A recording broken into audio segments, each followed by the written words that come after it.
Hi everyone, welcome back to the Action Movie Show, epicenter of ridiculously inappropriate product placement. Hi, my name is Carlos, and as with me as always is Manyninjas. Hi Manyninjas. Hello there, ladies and gentlemen. I would have a product placement of my own, but the problem is I kind of already finished eating it because today is, as you can currently guess, not Monday, but Friday. And this was not going to last. So we'll have to wait until another opportunity to get the diatribe of Manyninjas on the relative merits of Ruffles Ripple chips. And crinkle cut fries. You can't leave that part out. Indeed. So today we're covering what I like to call the cornucopia of ridiculous facial expressions that is 1988's Bloodsport, starring Jean-Claude Van Damme, Bolo Yeung as a hilariously glorious villain, and a few other notables throughout the 80s, but also an relatively early performance of Forrest Whitaker, who would go on to win an Oscar for, I believe, King of Scotland. So there's some notable names in this movie, and also it's kind of an action movie classic, kind of hilarious. There's a lot of little things that are worth talking about. We'll put it that way. So to begin, Manyninjas, your initial thoughts. All right. Well, my initial thoughts is, at least as far as I know, as a side note, I don't believe Bloodsport is distributed on its own on Blu-ray. It actually comes as a part of a dual pack, and that's usually how it's easiest way. And our Amazon link today, I imagine, will be including the Bloodsport / Timecode double pack, if I'm correct on this assumption. As for the More actual, likely than not. More likely than not. Yeah, that's the most available version of it. But generally, in terms of the actual first film of this set, Bloodsport, it's far from being a great film. In fact, even on its premise, it's an incredibly simple plot to everything. Where generally you have Van Damme's character, who is supposed to be portraying an American, but of course you have Van Damme's European accent on there, which kind of And makes it obscure. I will make a point about this later, but please continue. Yeah, but generally the everyone that is involved on this, which is apparently based on the true events of the actual Frank Dukes, alive at some point, that'll be something that's a bit of a talking point later. Generally, it's an entertaining watch. It's far from being a really mentally stimulating film. You're basically, if you're watching this film, is to watch people fight each other for a bit while. It's entertaining. It's personally, if you really like this sort of thing, it's technically closer to a martial arts film than a standard action film. In this case, for what we normally do for this channel, fun watch. I'd recommend having a copy, especially if you can pick it up cheap. I agree with that. I think though we throw out that exact sentence way too much. A fun movie to have is you're gonna get it cheap. It's a 1988 movie released by Cannon Group, who did basically a stack of action movies all throughout the 80s. Realistically, they used really cheap film stock, really cheap grainy stock. They did release it on Blu-ray. It looks about as good as it's ever has with that release. Realistically, the reason you see it in the two-pack is because they're not going to go through the trouble of completely remastering Bloodsport. It probably isn't worth it, and it really wouldn't add that much to it if we're honest about it. There's nothing visually stunning in the movie that, my God, we have to see it. You can see everything that you need to see to get your entertainment value out of it. This movie is the one that catapulted Jean-Claude Van Damme into superstardom, and rightfully so. It is a fun movie for what it is. I've watched it many times. It's still got rewatchability. It's still as much fun as it was the first time. And the facial expressions are brilliant. A lot of the little things are ridiculously hilarious. It's 100% worth watching without any doubt. Generally, they have this would be considered one of Van Damme's earliest successes, and probably one of the films he's still most known for in general. Although it would basically also become from a lot of stuff in there, especially the ridiculous expressions, the constant need to find at least one or two excuses to do the splits in all of his movies afterwards.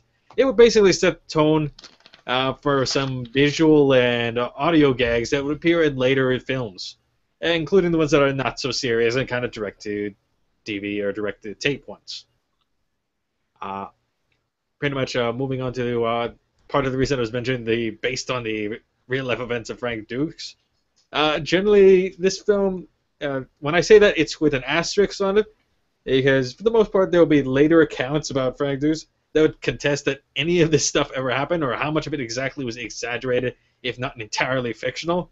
So, well, there's no absolute proof either way, or it seems it's generally a little too exaggerated in order to kind of make it work as an actual plot film. But in terms of a general kind of action schlock, it still does the part here. Where you have apparently this one Caucasian guy who is being played by a Frenchman. I'm hearing stuff in the background going on Carlos's end.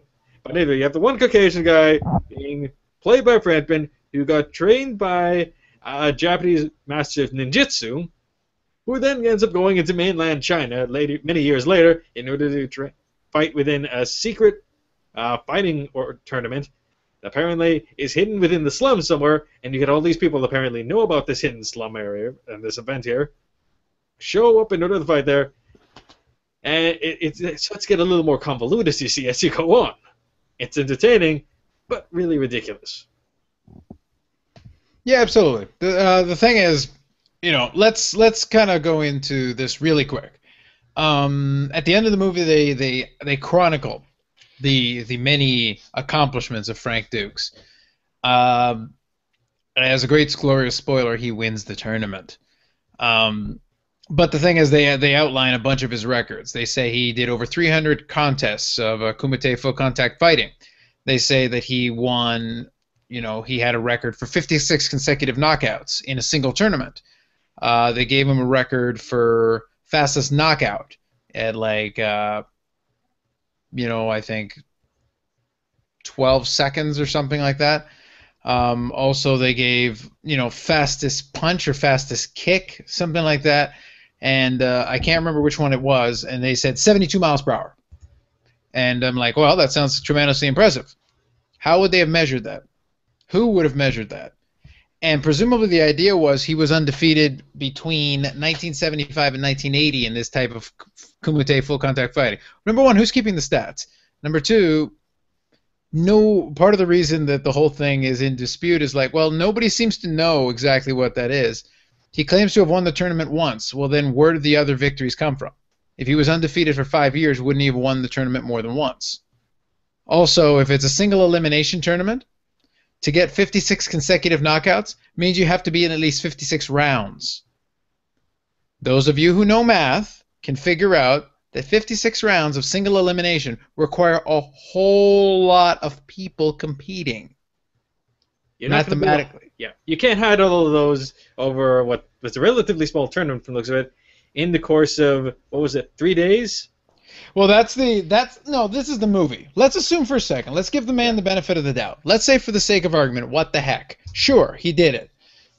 56 consecutive knockouts, single tournament. Let's assume it's a single elimination tournament.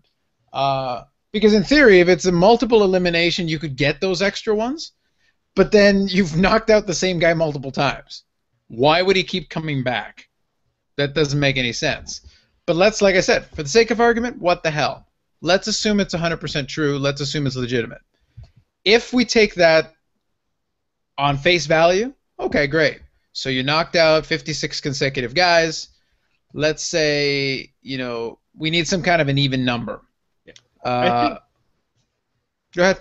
Yeah, I think actually the way they might have this written out, it's probably not. Well, they did say it's consecutive or a single tournament, didn't they? Yeah, 56 consecutive knockouts in a single tournament. Clearly, this has to be based on a future event not displayed in this film. Although they probably left out the part that they probably would have had to charge the guy with desertion of duty because he was in the army and he was being chased by representatives of the army who were chasing him because of desertion. Whatever happened with that? That was not probably discussed at any point later on there. Unless they let it water under the bridge, something like that, because he won a tournament. Yeah, but the point that I'm trying to say is that is all ridiculous. But even from a math standpoint... yeah, your volume actually dropped a bit. Sorry.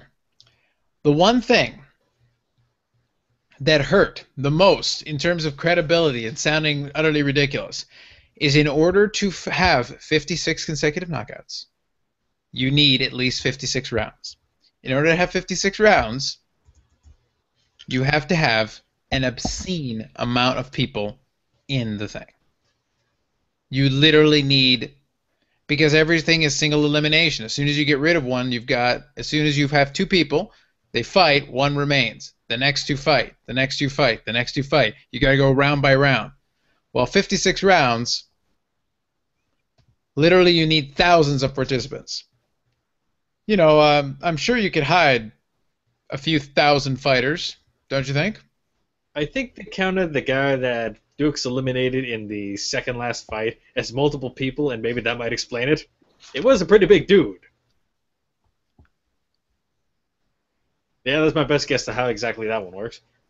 But generally, yeah, the later records or competitors, they're a tad exaggerated at best, or they're incredibly silly and implausible. The events of this one, where apparently you have everything going on there, and you have Dukes being chased by some of the most incompetent army specialists around, despite the fact they apparently caught him at least once or twice, and clearly everyone knew what was going on there.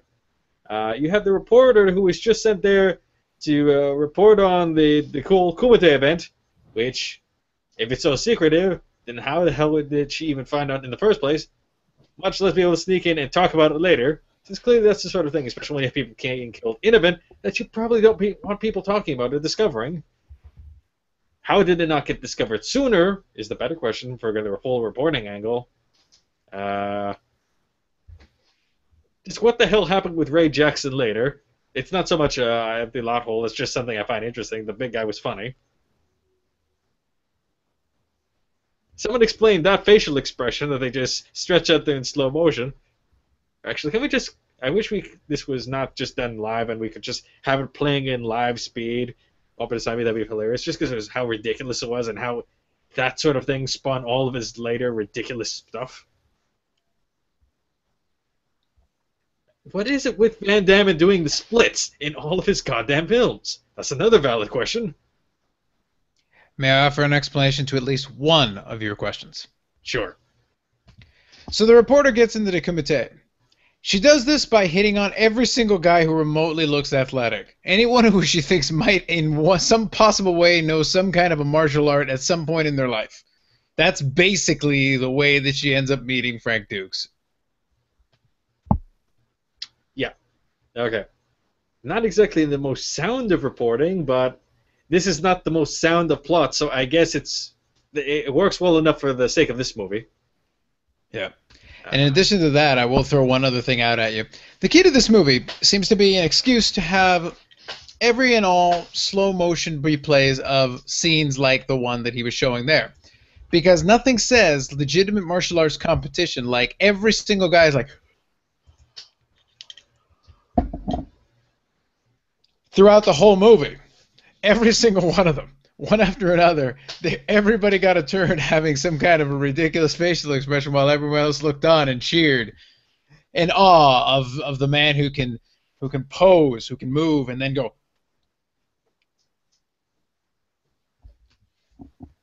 You also forgot to mention that this was probably the film that started the friendship between Van Damme and Bolo Yeung, who did later appear in a number of other Van Damme films, including having spots specifically written for him. Just generally kind of due to the friendship and through insistence of Van Damme in some cases. Because he was a big burly dude back then. And even if you look up the photos of his kids, they're pretty big and burly like him too. Although Bolo Yeung, through age, has slimmed down considerably, out of necessity, I imagine. Well, the interesting thing about Bolo Yeung is that Bolo Yeung's career stretched literally decades. He was friends with Bruce Lee. He was a martial artist who trained with and worked with Bruce Lee. His career extended forward, working with a lot of other martial artists like Van Damme. By the time he's doing this movie, he's already in his early 40s. He looks phenomenal for that age, but that part of that is because he's been a martial artist basically for a lifetime, and he was also a martial artist who combined bodybuilding. So that's how you get that body type, where the guy looks like a bodybuilder, but he has the flexibility and the ability where he looks legitimate as a martial artist because he is a legitimate martial artist. and that spanned like this movie was a launch off point for a lot of things. Van Damme's career launched off of this. This is part of Forrest Whitaker's extensive resume leading up to the times where he became like kind of an A player for a little while.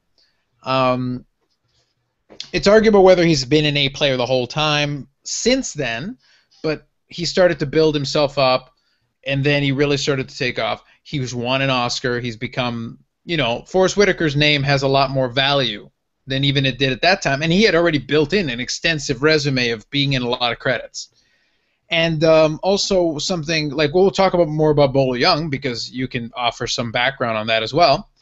But another thing that I think is worth noting is that in one of the scenes where Van Damme's character takes on one of his opponents and defeats him with the split-legged crotch punch, very important. That was the inspiration for Johnny Cage in the Mortal Kombat movies. Technically, well, I'm not sure if I should mention the Mortal Kombat related things now or save them because here's a spoiler for one of our later episodes. We will be commenting on the very first of the Mortal Kombat movies on the later AMS episode. But do you want me to... Well, first we'll go about the Bolo Yeung stuff first. Okay, clearly you've got the one giant muscular martial artist here whose just very appearance and kind of mannerisms would end up inspiring things, including, which I mentioned in the previous episode, pretty much any kind of big, burly martial arts dude is probably based off his appearance there. For fans of more video game stuff, especially the more retro gaming stuff, the character that is recognized from that one, the big, burly, bald dude, Bobo, is based off Bolo Yeung, including there's a variant of a Bobo that has an actual kind of a more full mane of black hair that is actually referred to as Bolo in some verses as well as Abor, but the one I'm most familiar with is referring to as Bolo, which is clearly referencing Bolo Yeung. Let's see, what else is there? I know there's a couple more references directly towards Bolo Yeung that I can't just think of off the top of my head, but generally the guy's inspired a hell of a lot, so basically a lot of the larger burly looks, burly things, including later appearances and other film appearances, I basically spawn off the guy. But since you already mentioned Mortal Kombat, it's not so much just the Johnny Cage thing as a whole, but as actually the original Mortal Kombat concept was based off this whole film and was supposed to be basically a video game representation of Kumite, which they weren't supposed to... originally, they were trying to get a hold of Van Damme for. Van Damme had other commitments, though, so he wasn't able to appear or lend his likeness for this project. So in order to get around that, since they already had kind of a basic concept and some early build setup of the engine, I believe, they end up shooting in another cast there, including using Daniel Pacino, who they had on staff or for other reasons, to actually play as Johnny Cage, which just by the sheer appearance alone, as you can tell, was highly based off of Van Damme's appearance in Bloodsport, and that's how Mortal Kombat got spun off and effectively created because of this film. Yeah, so like it became a launch-off point for a lot of other things in other media, for the careers of some of the people in the movie. So that's the thing. Like the value, I think, of this movie goes beyond the movie itself. It's got the rewatchability. It's fun to watch. It's entertaining. The soundtrack is so ridiculously 80s, it's absurd. Literally, like the main song is hilariously 80s. The montage off the top of the movie when they're showing various people in the tournament training to get ready for the Kumite, it's hilariously 80s. Everything about it screams this is the 1980s here. But that's fine because it still holds up from the standpoint of, yeah, can I sit back and watch this thing? Absolutely. I actually had a chance to watch it with one of my friends who had never had the chance to see it. So this movie is now 36 years on. No, sorry, 26 years on. I should do better math. 26 years on. So more than a quarter century after this movie came out originally, it's still got that watchability. We were able to sit down and watch it. It was hilarious. He had never had the chance to see the ridiculous montages in the fight scene. You got the training montage. You got to have one of those. You got the whole thing built up to it. They came up with a bunch of silly things. It did make me laugh in the course of the movie that when we get to the fighting and when we get to Van Damme versus Bolo Yeung, the big confrontation that leads into the final thing, Van Damme is only able to really properly defend himself after he's blinded, Mr. Fuji style from the WWF days, by Bolo Yeung. Because, of course, Bolo Yeung, being a bad guy, has to have some method of cheating when the going gets tough. Technically, well, of course, the blinding thing was there. Literally, a capsule of something is like a small pill that got grinded up mid-fight. But realistically, before that, no, Van Damme's character, Frank Dukes, was actually winning the fight fair and square before that. So that wasn't exactly a problem there when he could see. He was winning, but he was taking shots. He suddenly became almost perfect on defense after he went blind. Yeah. He probably would have won under the normal circumstances, but that's not as fun to watch, clearly. And it's obvious that's got to be an exaggerated account on top of the already exaggerated accounts of everything else. And realistically, something we left out here, or technically left out because it's not directly related there. This movie covers the events of Frank Duke's account, but there were actually 3 other movies in the series starring other people there that were under the Bloodsport line that were direct to DVD or direct to VHS recordings, and they were awful. Like Rocky V and half the things in American Ninja, we do not discuss it. I'd actually think, on the premise of this, I'd actually say it's worse than the American Ninja stuff. Careful. Very careful. I will be a disembodied voice. We're still looking at you. Careful. Not even Ruffles potato chips can save you if you go down this path. Yeah. That's what the kettle... Not the kettle... that's what the hell was I going to say? Now I can't even remember what the type of fries I always refer to are. Crinkle cut fries. There we go. That's what they are there. They protect against these bad direct VHS movies that end up coming later after their more popular original airings. But yeah, ignoring what happens later that, quite frankly, was schlock later, because we cover a number of series that ends up doing this kind of shit. No, the first movie is the one you want to watch there. It's the fun one that has managed to, after a quarter century, still be entertaining to watch. And remember, it comes in a 2-pack. You can pick this stuff up cheap. So it is indeed a recommended purchase, whether it be for action film, which not necessarily action film as much as a martial arts flick. It's definitely a fun watch. You should own this in your collection, especially if you like the old 80s films. Yes, go ahead. Go check on Amazon. Hopefully we'll have the link below in the description. Go ahead and buy it. Free will. In fact, I insist, buy it. I don't remember Time Cop too much off the top of my head, but the first part alone is worth the purchase. Now here's a question, though. Universal Soldier ended up following the path where off the top of the first one, they came up with a couple of sequels, some of them starring other people, some of them again starring Van Damme, one starring Van Damme that ended up being ignored as they kept going to Universal Soldier after. Keeping in mind the way that the Universal Soldier series went, and also keeping in mind basically how this self-contained story was, you know, I know Van Damme wanted to remake it, but realistically, was there any reason for them to even follow it up with Bloodsport? Because really, it holds, as simple as it is, it holds together as one self-contained story. What are you really going to do after? Back to the tournament? Bolo Yeung again? Like, what could you have even done, realistically? You would have had to have done it within a couple of years. You would have wanted to do it in the early 90s if you were going to do a sequel with Van Damme in some kind of way. What could you even have done to follow up this movie? Considering that they advertise it as being based on Frank Duke's story, unless Frank Dukes had more tales to tell, there's nothing you could have actually done with more Van Damme or more of anything else, which is why the next Bloodsports starred or had protagonists that were completely unrelated to this story in any way, and it was basically a new story that they just slapped the Bloodsport title onto. I actually feel like, thinking about it myself, I think the only thing they could have done is, since Bolo Yeung wasn't killed in the movie, Maybe he basically angrily goes after revenge, and then they have a final winner take all kind of fight to the death, basically.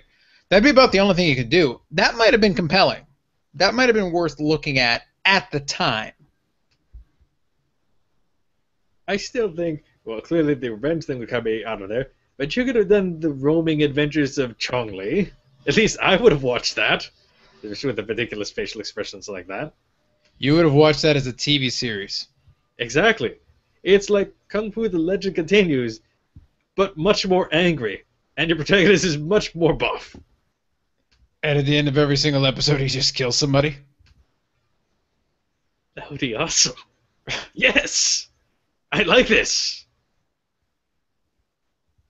Do you want to chant Chung Li now? I'm not Chung Li, no, what Chong Li? Chong Li. Yeah, Chong Li. Chong Li! Chong Li! The legend continues. Chong Li! And there it is, Hollywood. That's his pitch. That's what he's got. Think about it. You could do an older Chong Li now. You're still looking at the guy still in... Well, he's clearly not as buff as he is. I mean, he's still... Bolo Yeung's still in great shape, though, if he really felt like acting for it. You could do something like that. If he did it Legend Continues style, he could be the mentor. Yeah. I feel like watching that series. He's It worked for David Carradine. At least at the time. Yeah. There are later things that did not help David Carradine at all. Very questionable activities. We don't talk about those on that set. Yeah, but we might talk about more David Carradine if we ever do Kill Bill, which wouldn't be a bad idea, actually. So definitely, so let's kind of recap here. We looked at the influence of Bloodsport, the areas that it ended up hitting. We talked about what happened with how that worked with Jean-Claude Van Damme. Also, there were a lot of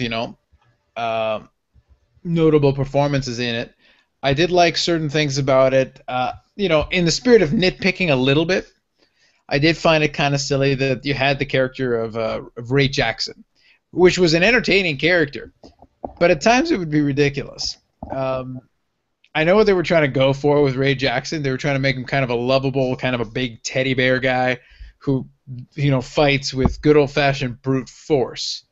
But he's a bit of an idiot. When he fights Chong Li, he ends up basically, he actually gets the advantage. He's in a really good position. And then he turns his back on the guy who's already killed people. Yeah. Technically, for Ray Jackson, just to identify, they did identify his style as Vale Tudo, which roughly translates to means anything goes. But, no. His character was not implied to be a smart character at all throughout the course of the film. He's just kind of there. He's supposed to be kind of the lovable guy, indeed. But no, it's basically, we need something that's big and burly that when Chong Li will eventually beat him up, which is exactly what happened, it will help drive an emphasis and give an extra oomph of reason behind what Frank Dukes is going to have to do later. That's basically the premise of the guy. It's like, we need to develop someone that's likable enough that when he gets smacked down, it makes it more personal for our main protagonist. That was his job in the movie. And you know what? All things considered, the actor does a great job of that. He actually creates a character which, simple as he is, the audience kind of starts to like the guy by the end, and that makes that part work, and then gives like Jean-Claude Van Damme's character kind of a revenge thing, in addition to the fact that he wanted to compete in this thing in order to honor his mentor. Now, you mentioned earlier the ridiculousness of Frank Dukes, American, with a very Belgian accent. 100% right, but I will point out, I will give them credit. During the flashback, when they have the younger version of Frank Dukes, he still has the accent. That's more to the credit of the kid that was doing it, who managed to mimic the Belgian accent well enough in order to make it say, yeah, it's the same person.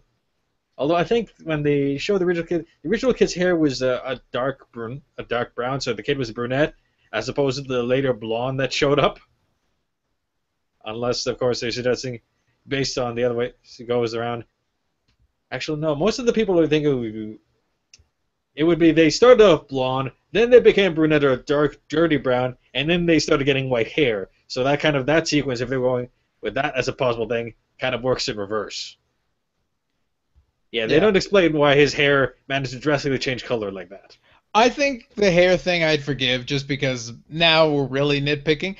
But I did want to give credit that they did actually have they did actually have the younger version of Frank Dukes actually have the accent, which then it kind of explains from their standpoint the fact that it continues into adulthood, even though he presumably has been in America the whole time. Okay, never mind. I stand corrected on the hair thing. After checking the box and just remembering a few of the screenshots there, no, Van Damme actually did have a darker set of brown hair for this one. So I'm thinking of his blonde hair from another role, or more traditional stuff that he did later. But no, he was actually a proper brunette. So no, that wasn't actually an error. No, I was just remembering incorrectly. But yeah, at least between the kid to the adult version and all the stuff in between, they did keep the accent consistent enough. So it's like, although it still doesn't sound like an accent that would be from that general region, at least we can believe overall it was the same character all along, as being taught by Shinoshi, his mentor, who had the same general facial expression all the time. It's just kind of part confused, part constipated look that the mentor had most of the time.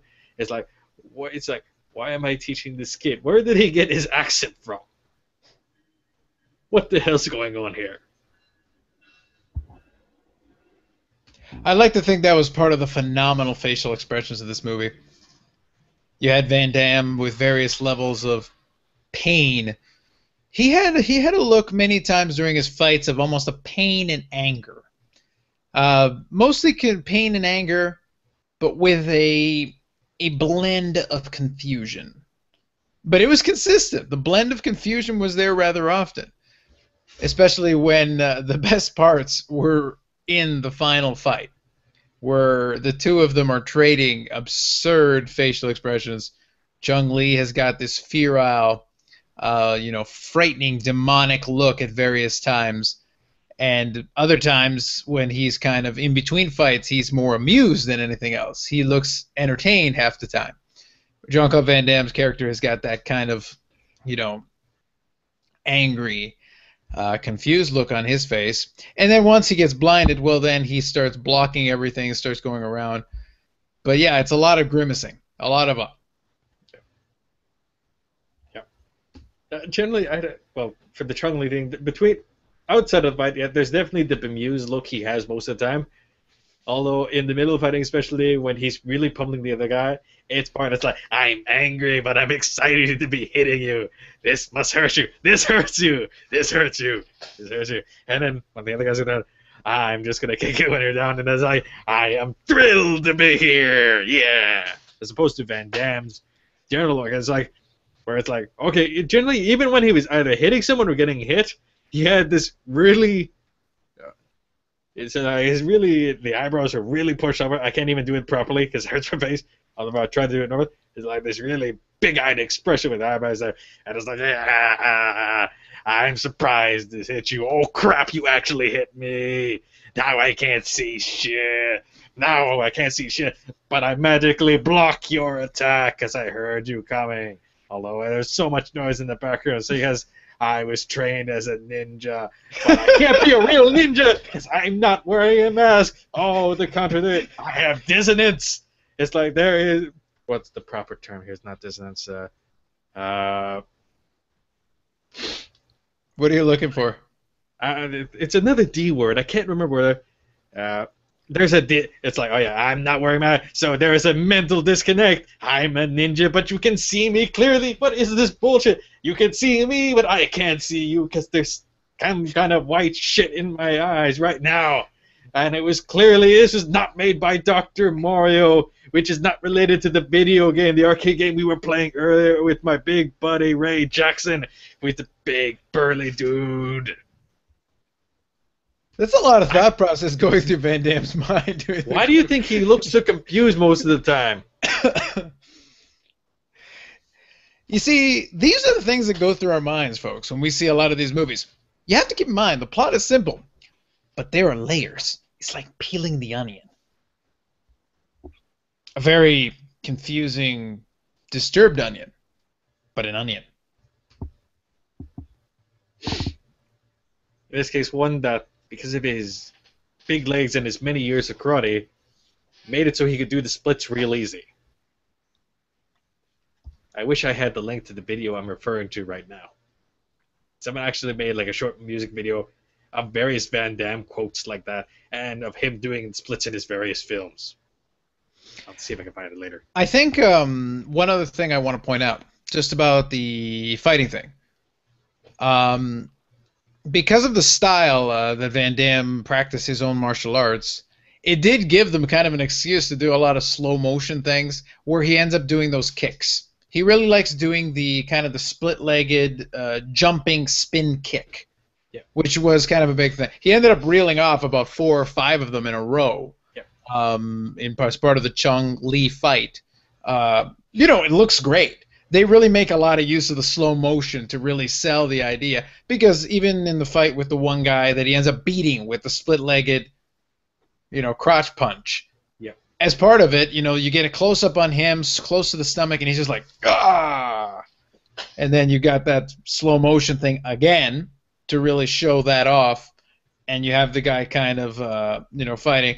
And then the delayed reaction where he gives him the split-legged punch. The guy's still standing, but then is like, and the slow motion fall with, falling like the big oak tree hitting the ground. Yes. I'm hard pressed to say any more about some of the ridiculousness, especially in the facial expressions. It's basically everything is exaggerated horribly. It's exaggerated to the point that you almost think it was like a silent movie degree of exaggeration on all the emotions, especially with Van Damme doing. And as a side note, all the various jumping spinning kicks, highly impractical in actual combat. In fact, in actual combat, generally, kicks tend to be fairly impractical, if not relatively dangerous for the most part, to the person kicking, because you leave yourself really exposed to that. But it looks good on film. Yeah, I would say I've had enough chance to watch enough mixed martial arts, which is kind of your modern day legitimate version of, your tournament fighting style. They don't do tournaments anymore. Now it's like single fights. They're built up like boxing used to be. You have the 2 fighters, the 2 personalities. You build it up, and then you have the fight. But with the mixed martial arts style, you have enough. You have enough training at this point. You have enough knowledge that if you committed yourself to kicks the way that you did in a real fight with these guys, it just means they would grab your leg and take you down. And then at that point, they would start to pummel you. But in the purpose of, for a full contact tournament style, in the way we used to see that kind of tournament, where people didn't think that way, they didn't try to incorporate wrestling into it nearly as much as straight martial arts. It is still impractical, but fun as hell to watch and very entertaining. That's where his kind of background. He had the martial arts with like a ballet style. Well, when you mix those two, it makes it very artistic as opposed to practical. But that's always been Jean-Claude Van Damme's style. His kicking is, like his signature, and it's more artistic than anything else. It probably wouldn't be as effective in real kickboxing or even mixed martial arts at this point. Looks great on film. Generally, I would say it's not entirely what they described. They're showing the film with the term there. It's not entirely gone. It's just very selective things. Basically, it would have to be basically specific martial arts based tournaments or actually Olympic based tournaments. That or this sort of thing would still apply, although the formatting would be a little different there. Clearly, not so much no holds barred and expecting people to get killed. That wouldn't be happening in any of those other types of tournaments, really. And, of course, it would be a lot more televised as well. Indeed. Live on pay-per-view. So, well, Olympics, not so much. Basically, whatever the Olympics gets aired on. So, basically, a ton of channels and sports channels. Just at odd times, depending on where the events take place. Unfortunately, I cannot promise. I said if I'm going to have my full contact killing, I want it live on pay-per-view. Well, that one, it's like it'd have to be pay-per-view, but I can also unfortunately say with those kind of events, get nowhere near the amount of facial expressions as you would want. Although that'd be really entertaining to see. That's true. You know, more people would watch the Olympics, especially those events. Is like if you saw. I wish you would give me 2 seconds to switch back to you before you. We're not using automatic switching. That's why it's been. I'm actually trying to do it manually. Hold on. Go ahead. What I mean right now? Yeah. You know, you'd watch the Olympics a lot more right now, if especially for those tournaments. You had it set up. The normal punch kicks. And it's like your normal punch kick set up punch, and then suddenly, yeah. Ouch! It actually hurt my ankle. I haven't done that in a while. It's like just a really exaggerated motion. It's like you just have the judge. It's like, what the shit just happened there? And it looked awesome. Point. And the crowd 7.4 from the French judge. Probably. It's not lower. No, actually, no. It'd be actual proper point thing, not like an out of 10 thing. It's like, okay, that man gets the point for the hit. And I think his opponent just gave up because he was too damn awesome. Okay, the guy gets the match. 0.8 points from the French judge. How would they give 0.8 anything when there's supposed to be no point? It's not a 1 to 10 thing. It's like either he got the point or he didn't. It's a yes or no, not a percentage. You get the hell out of it. We know you're corrupt. It can be done, my friend. It can be done. Trust me. Either corrupt or incompetent. One of the two. A little bit of column A, a little bit of column B. Yeah. So anyway, I think that covers most of what I would be what would come to mind for me. I think we did actually cover a lot of ground there. There's a lot of thought, a little bit of controversy about Frank Dukes' account, the exaggeration of it. Separating that from the rest of the movie as a standalone thing, forgetting about Frank Dukes really, the real Frank Dukes. There's no point in worrying about that. But forgetting that, for what it was, it is, in the pantheon of action movies, it is an important one because it did launch other things. Then in terms of those people who liked in video games, in pop culture, in internet GIFs where you show off things, you can see to this day GIFs where you can see those scenes with those facial expressions and things put in there in order to make it entertaining itself. It carries on beyond the actual movie itself. For that movie deserves to be high up there in terms of at least entertainment value and some kind of significance. Because a lot of stuff that happened there, especially stuff with Canon Group, who produced a lot of stuff, including a lot of the movies we've covered, completely forgettable. This one holds the test of time despite its cheesiness and ridiculousness. Pretty much. Yeah, I know. I think I've said all I need to really say of this, and added in the extra emotions and I would say facial expressions, but you can't see it too much with the mask on, I imagine. So that kind of screws that thing there. It's okay. It's all in the eyes. All right, that works.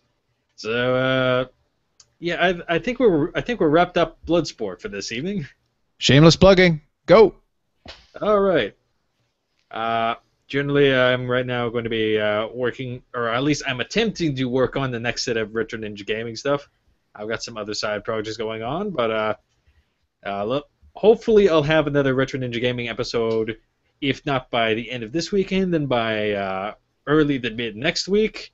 As normal, my website is IamManyninjas.com, and I have a Twitter account at Manyninjas for other updates and other random thoughts that come up at the time. On my end, carlosalcazar.org. I'm going to be updating it. I'm going to be updating it this weekend. Do apologize for not having the video out on Monday as planned. I'm going to try to figure out what we're going to do about the schedule thing. It's really tricky to schedule it on a regular, weekly thing. We always get the videos in within the course of the week, but since schedules do shift around a little bit here and there, it's tough to pick. It's tough to fall on a specific day. I still kind of wish we had the luxury of being able to record it, edit it, and then put it out ahead of time. So that it's ready and can just be released on the appropriate day. That would still be my goal overall. For now, this works just because of the format. But we basically have to record it live. And then we lose out on some of the editing ability that I would love to have. For updates at Carlos Alcazar 2, I do include, like, when these videos come on, you will see it there. And when they're added to playlists and things like that, that's where it ends up there as well. I'm going to go in this weekend and I'm going to update the site to include the newest videos. I'm going to try to include links to everything in the last couple of videos that I may or may not have included. We'll have a thumbnail up for this video as well, so that should be good. So we'll try to go. I do want to let you guys know, please like, subscribe, comment. It kind of lets us know what's going on and what we can do to make it better. We do know what the next couple of videos are going to be about. I'll talk about what the next one is going to be right now. We're going to do a newer movie. We've been in the 80s already for a little while, but we're going to come back into a little bit more present. We're going to do Haywire, starring Gina Carano. We're going to talk more about the movie in the next video. But it could be kind of interesting to have a movie that actually has a dedicated female lead, just for a change of pace, just for a little bit of different thing, just to let everybody go in. So that'll be the next one we're going to talk about on Action Movie Show. All right, ladies and gentlemen. Well, Haywire is up for next week, and barring anything else, thank you for watching. Catch you all next time. And no, I've already done the potato chips and French fry thing for this week. More play. And for that, I had to let it drag out a little bit. See you all next time, guys.